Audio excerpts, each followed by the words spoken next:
Hi friends, welcome to MS world. அனைவரும் நலமா? இது வரைக்கும் மீன் குழம்புக்கு தேங்காய் பால் சாதம் ட்ரை பண்ணி பார்த்துருக்கீங்களா? ட்ரை பண்ணலன்னா ட்ரை பண்ணி பாருங்க. அவ்வளோ அருமையான டேஸ்ட்டு, மிஸ் பண்ணிடாதீங்க. தேங்காய் பால் சாதம், ஜிலேபி மீன் வறுவல், ஜிலேபி மீன் குழம்பு அவ்வளோ அருமையாக வந்திருந்தது. மீனை நல்லா கழுவிட்டு மஞ்சள் தண்ணியில் அலசிட்டு இப்போ மசாலா அப்ளை பண்ணுறேன். மிளகாய்த்தூள், மஞ்சள் தூள், உப்புத்தூள், வேறு எதுவும் சேர்த்துக்க மாட்டேன். லெமன் ஜூஸ் இருந்தால் கொஞ்சமாக சேர்த்துப்பேன். அப்படி இல்லைன்னா புளித்தண்ணி சேர்த்துப்பேன். இன்னைக்கு புளித்தண்ணி தான் சேர்த்துக்கிறேன். புளித்தண்ணினா நல்லா திக்காக கரைச்சி சேர்த்துக்கணும், தண்ணியாக சேர்த்துக்க கூடாது. கிட்டத்தட்ட கெட்டியாக இருக்கிற புளியை போடுற மாதிரி அப்படி போடணும். கொஞ்சமாக தான் சேர்த்துக்கணும், நிறைய சேர்த்துக்க கூடாது.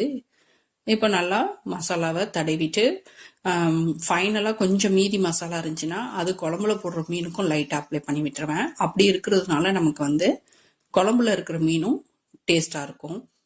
இப்போ ஒரு 3 பல்லாரி வெங்காயம், 2 தக்காளி பழம், ஒரு 10-15 பூண்டு பல்லு, சோம்பு, ஜீரகத்தூள் 1/2 டீஸ்பூன், மஞ்சள் தூள் ஒரு 3/4 டீஸ்பூன், மிளகுத்தூள் ஒரு பிஞ்சு, மல்லித்தூள் 2 டேபிள் ஸ்பூன் சேர்த்து இதை நல்லா அரைச்சிக்கலாம். தக்காளி வெங்காயம் இருக்கிறதுனால தண்ணி சேர்க்க தேவையில்லை, அப்படியே அரைச்சிடலாம். இப்போ தாளிக்கிறதுக்காக நல்லெண்ணெய் சேர்த்துருக்கேன். வெந்தய சீரகம் போட்டு பொரிய விடுறேன். எப்போவாவது கடுகுளுத்தும் பருப்பும் போட்டு பொரிய விடுவேன். இன்னைக்கு கடுகு உளுந்து சேர்க்கல, வெந்தய சீரகம் மட்டும்தான் பொரிய விடுறேன். நல்லா பொரிஞ்சதும் வெங்காயம் 1 பல்லாரி வெங்காயம் ஸ்லைஸாக கட் பண்ணியிருக்கேன், அதையும் நல்லா சேர்த்து விட்டு நல்லா பொன்னிறமாக வதக்கி விடுவோம். நல்லா வதங்கட்டும். விருப்பப்பட்ட இப்போ கருவேப்பிலை கூட போட்டுக்கலாம்.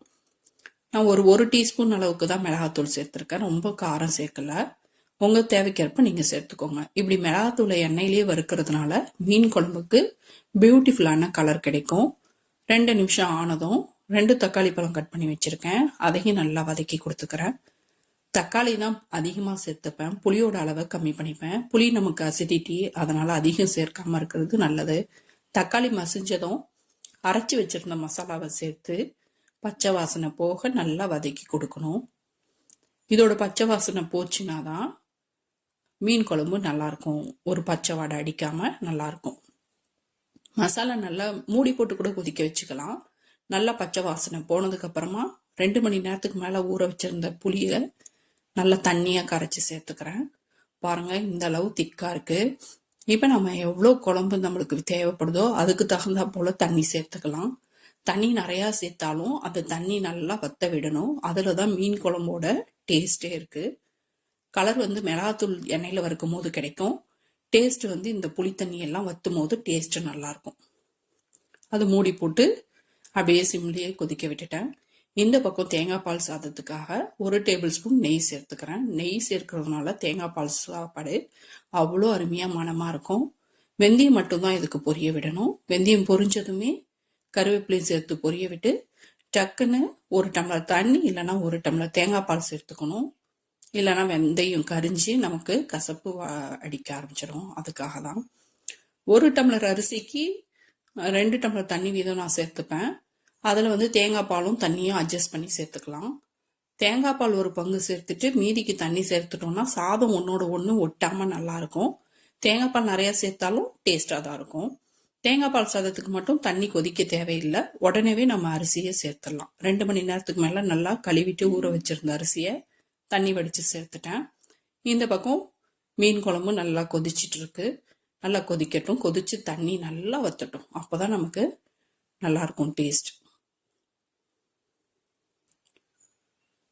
அப்படியே மூடி போட்டு கொதிக்க விடுவோம்.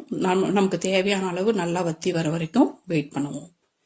இந்த பக்கம் உலையும் நல்லா கொதிக்குது. ரைஸ்லாம் போட்டுட்டோம். உப்பு போட்டது சொன்னேன்னான்னு தெரியல, உப்பு சேர்த்துக்கணும் ரைஸ் போட்ட உடனே. இப்போ பாருங்க, நல்லா கொதிக்க ஆரம்பிச்சிடுச்சு. இது கொதிச்சு தண்ணியும் சாதமும் ஒரே லெவலாக வரணும். மூடி போட்டு நான் வேக வச்சிட்டு இருந்தேன், அதை வீடியோ எடுக்கல. மூடி போட்டு வேக வச்சா சீக்கிரம் வேகும். இப்போ கொஞ்சம் தண்ணி வத்தி இருக்கு பாருங்க, லைட்டா. இன்னும் கொஞ்சம் வத்தட்டும், ஒரே லெவலாக ஆகட்டும். ஒரே லெவலாக இந்த அளவுக்கு வந்ததும் நான் மூடி போட்டு மேலே வெயிட் வச்சு சிம்லையே ஒரு 15 நிமிஷம் வச்சுட்டேன். லோ ஃபயரில் 15லேருந்து 20 நிமிஷம் வச்சுக்கலாம். இது நல்லா சாதம் ரெடி ஆகட்டும். இடையில ஒரு தடவை எடுத்து நான் இந்த மாதிரி திருப்பி போட்டுக்கிட்டேன். ரைஸை திருப்பி போட்டுட்டு திரும்ப மூடி வச்சு மேலே வெயிட் விட்டுச்சிட்டேன். அந்த சீன் நான் எடுக்க மறந்துட்டேன், வீடியோ எனக்கிட்ட மிஸ் ஆயிடுச்சு. அப்புறம் திரும்ப எல்லாத்தையும் முடிச்சுட்டு எடுக்கும் போது தான் இது ஃபைனலாக தான் நான் எடுத்தது இருக்குது. பாருங்கள், சாப்பாடு அருமையாக வந்திருக்குது. வாசமும் அவ்வளோ மணமாக அடிக்குது, தெருவே மணக்கிற மாதிரி அவ்வளோ வாசம். இந்த பக்கம் நல்லா தண்ணி வத்திடுச்சு, நல்லா மீன் குழம்பு கொதிச்சிட்டு இருக்கு. இப்போ நம்ம மசாலா தடவி வச்சிருந்த மீனை, மசாலா மீன்ஸ் அந்த வறுக்கிற மசாலா இருந்தது போக மீதி தடவி வச்சிருந்தோம். அது நல்லா உப்பு காரம்லாம் பிடிச்சிருக்கோம்.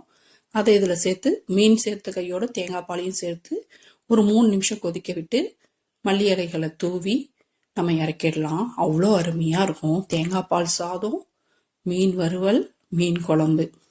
மீன் வறுவல் நான் புளித்தண்ணி சேர்த்து வறுத்தேன்னு சொன்னேன் இல்லைங்களா, அப்படி சேர்த்து வறுக்கிறதுனால கொஞ்சம் பேனில் ஒட்டும். புளித்தண்ணி சேர்க்கறதுனால அது கொஞ்சம் பார்த்து வறுக்கணும். தோல்லாம் கொஞ்சம் எடுத்துட்டு வரோம், அது மட்டும் பார்த்து வறுக்கணும். வாடை அடிக்காமல் இருக்கிறதுக்காக கருவேப்பிலை வச்சு வறுத்துட்டு இருக்கேன்.